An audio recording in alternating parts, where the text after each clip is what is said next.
Hello, I am Margarita Pournara. I am a columnist for Kathimerini newspaper, and it is my privilege today to have this discussion with Victoria Hislop, the best-selling author of The Island and other books, about Lord Byron's legacy. And I think this is very important for us Greeks to see what is his legacy today, how we remember him, but not just us Greeks, how the British people, how Britain also honors his legacy. So I don't think that Victoria Hislop needs a long introduction. I am very proud, and we're all very proud, to call her fellow Greek. She was granted the Greek citizenship some time ago by our Prime Minister, Kyriakos Mitsotakis, and we're very happy that Victoria is supporting Greece in every cause that we need her help. So, Victoria, welcome. You are in Greece, but you're not in Athens, correct? Sadly, I say, although I'm not sad to be in Crete, but I'm sorry I can't be actually face-to-face with you this afternoon, but it's wonderful to be part of the Delphi Economic Forum.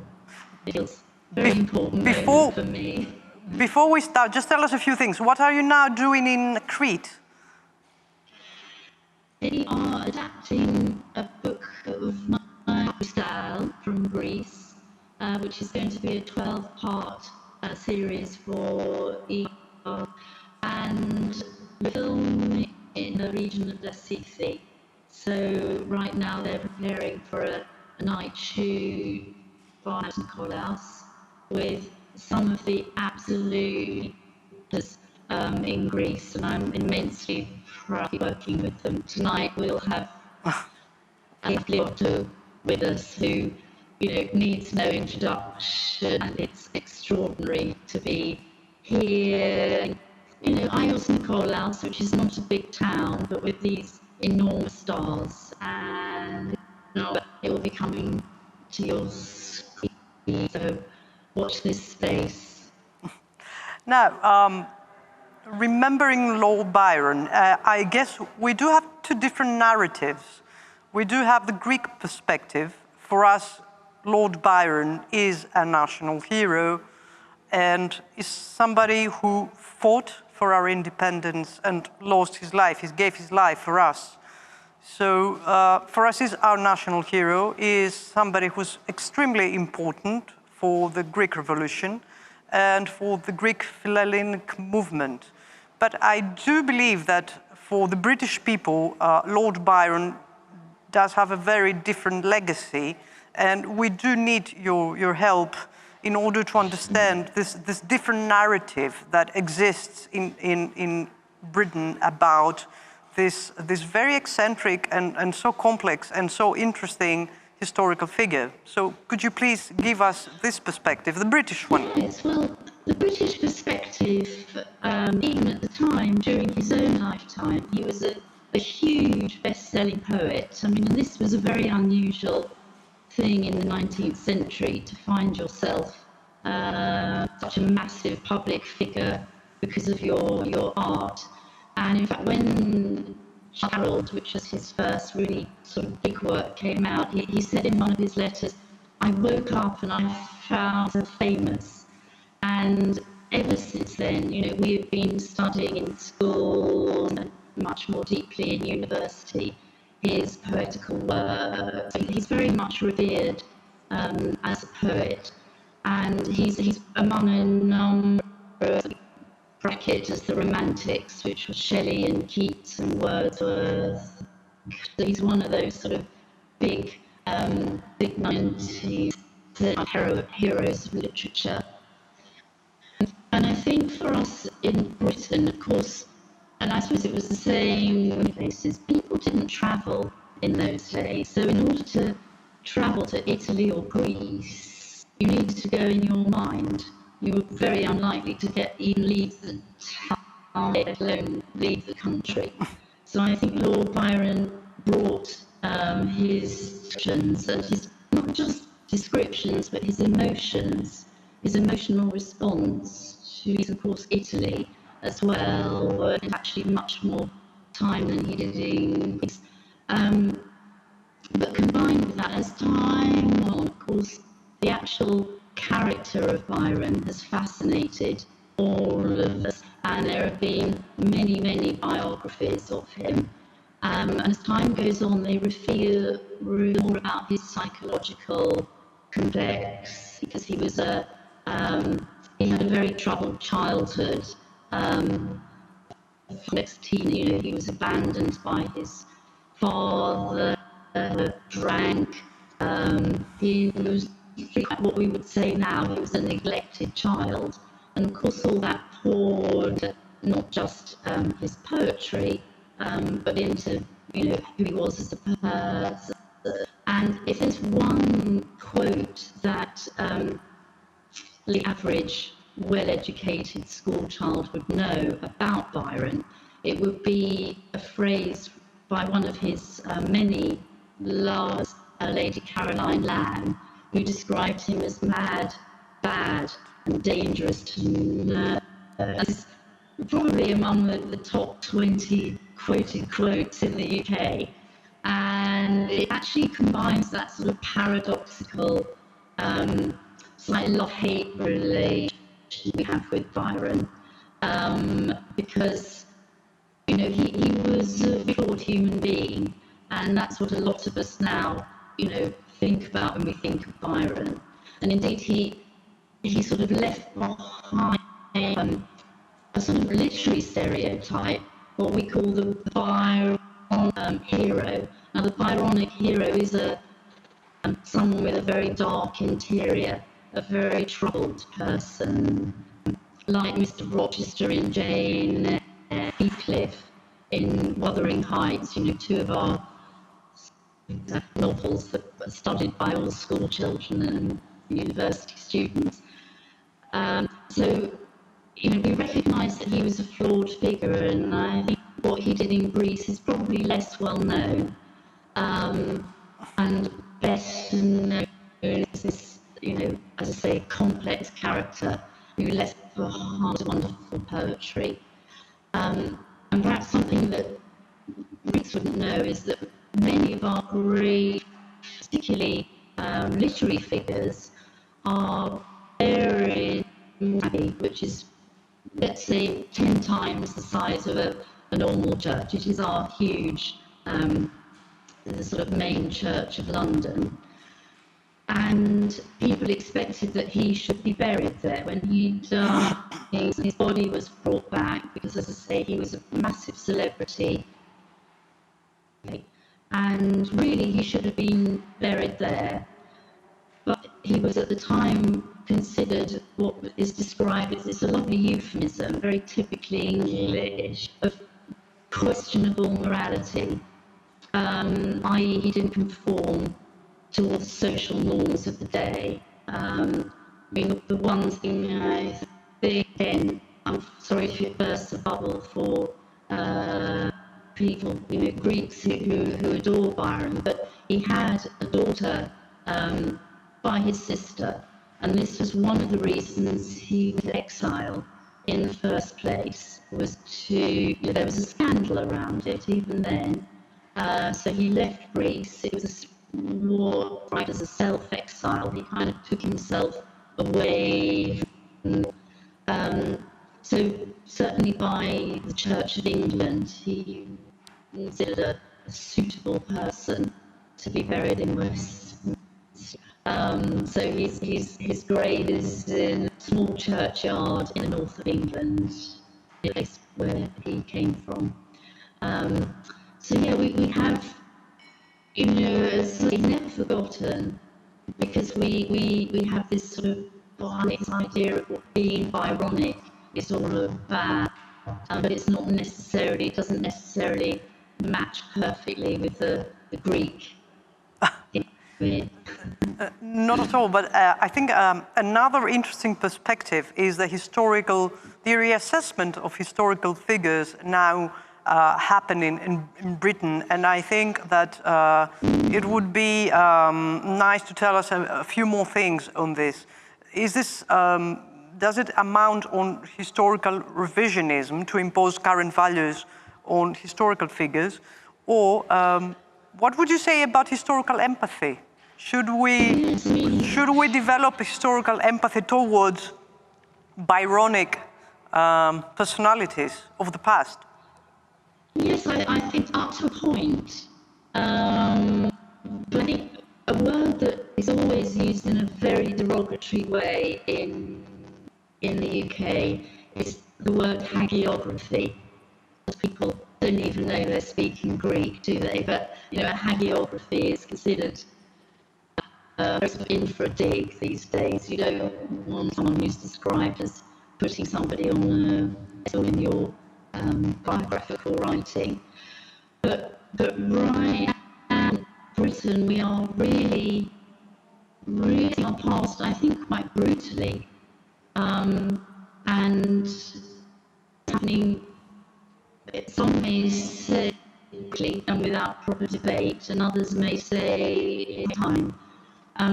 What I'm actually referring to is something that was very much triggered by the Black Lives Matter movement, which is still, a wave that's kind of sweeping across the UK, and it sort of culminated, or one of its first manifestations was playing a statue last year, a man you'll never have heard of, which I hadn't heard of him either, called Edward Colston. And he was a great figure in Bristol, which is one of our biggest cities of west of England. And it's a sort of late 17th, early 18th, and he was a member of Parliament. He was a great philanthropist, a very wealthy man, a merchant. Of course, matters at the moment, first century Britain, is where that money and influence came from. And actually, as it was for Edward Colston and many other industrialists, it was based on slavery. And a few months, my statue in Bristol was literally pulled, physically hoiked off its pedestal in quite a demonstration, and thrown in the harbour. It didn't really feel like 21st century Britain at all. We were reminded, the statue of Saddam Hussein, and then we think back to Lenin, how all of those statues were in the former Soviet Union, and it felt like it felt like a small people's revolt, and there was a lot of controversy about it. But this hasn't stopped there. There's now huge debate surrounding, in one particular, Oxford College, Oriel College, where Cecil Rhodes, who similarly is now, at the time was admired, great philanthropist, but in the light of the 21st century, looking back at history and reassessing, many people see him as a racist, a white supremacist, and so discussions are happening around. And even this week, she's a daily sort of event in England somewhere. Something is happening in relation to this reassessment of history, and this week's story is about the renaming of schools and certainly buildings within schools which were given by, the money was given by who had connections with slavery.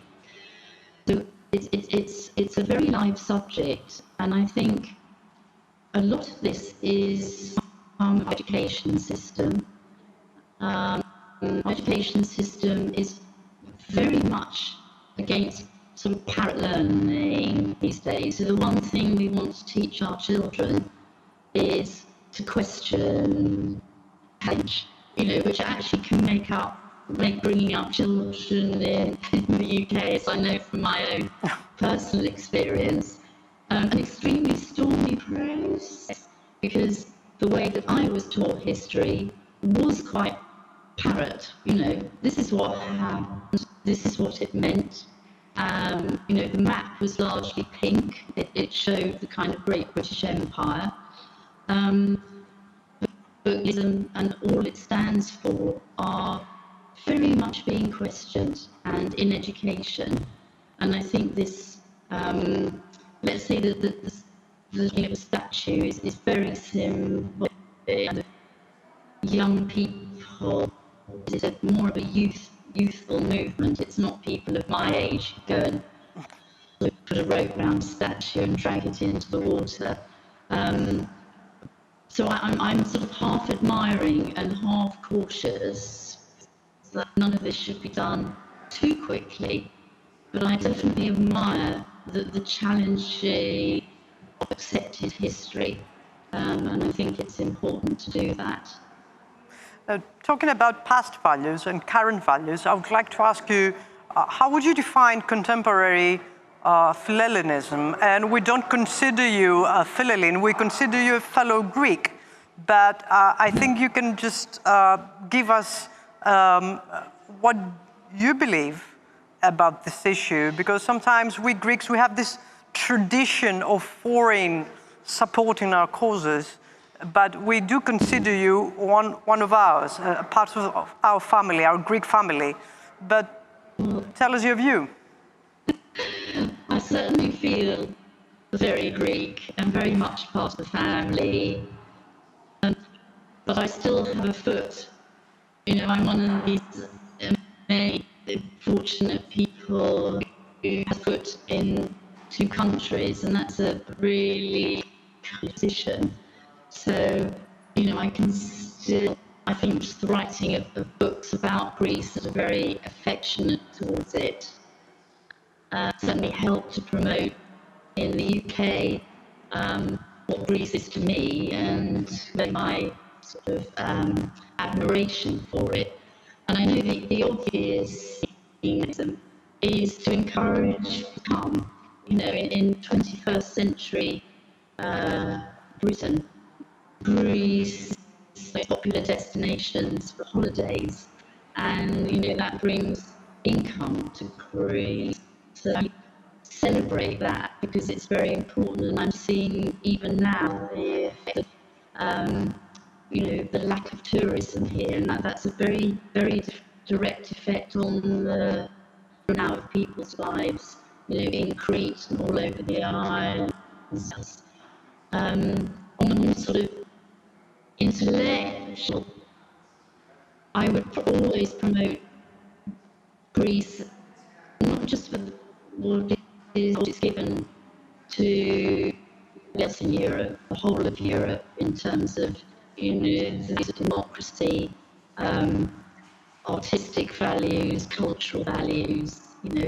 Much of our literature is influenced. Even people don't always know that it's influenced. There is an influence from the ancient writers. So it's a whole mixture of the ancient and the modern that I feel quite compelled to promote. And then there's a big group of capital E Philhellenes in London. We all actually know each other in some form. We meet, we physically meet at lots of events in London when we used to go to live events in London. There might be 30 or 40 of us in the room at something like the Society of Modern Greek Studies, which I'm a sort of. And one of the things that we did last year was to write to the Times to test the violation of Greek waters near Castellorizo, and that seemed relatively a small thing for each individuals to do, but it had a big impact. It got people talking, because very often the issues that are affecting Greece, they're not front page. During this time of pandemic, we've had acres and acres of newsprint just about that subject, and during that time, really big challenges have been made to Greece in that area, and it was really important to see that the press responded to that. the media is important in keeping Greece, although it's a small country. We found such a sort of repeatable cliche. Almost the whole population of Greece matches the population of London. So its size, the size of Greece, is so much greater than size of population, its importance to Europe and to the world. And that is just a sort of daily, it's just a daily, I suppose, expression in almost everything, really. So where it comes from, I don't know, but I feel it's important to make sure that Philhellenism is something that's still very live now, just as much as it was in the days of Byron. I genuinely think if I needed money for a fleet, maybe this is me being, a naive English woman, but I really do believe that if Greece was properly threatened and needed money for ships, we would all gather together and give much more than Byron did. That's my belief. I think we'd all kind of make a huge campaign if you needed it. We do have 3 more minutes. I need a brief answer about why you have changed your mind over the Parthenon marble. Just in 2 minutes. Gosh. It has to be very condensed. Colonialism and Boris Johnson. And when he did his first interview since being Prime Minister to a European Union, and he repeated the same tired cliches. And I really believe that actually these beautiful sculptures are going to come back to where they belong.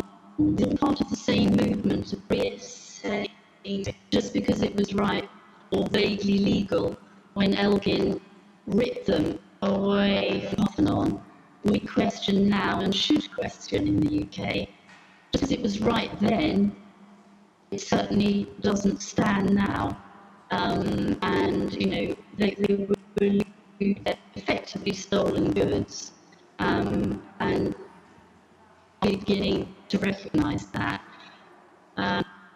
Almost in the UK are these Benin bronzes, which are in the museum, which are very, very definitely loot, stolen goods.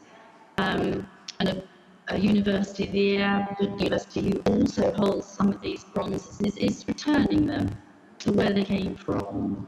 I think that's going to be the beginning of a very powerful and important wave, a change of heart, effectively. Thank you very much. It was always a pleasure to have this discussion with you, because you can combine both views. You're like a bridge between 2 countries, like a link. So I would like to thank you. We do miss you. We would love you to be here, because always seeing you brings us happiness with your positive energy. Thank you so much. I wish you that you have a fantastic time in Crete. And in 1 week's time, we can all go to Crete, because right now we can't. So thank you very much. See you in Athens or see you in Crete. Thank you, Victoria. Ευχαριστούμε. Σας ευχαριστώ πάρα πολύ. Καλησπέρα.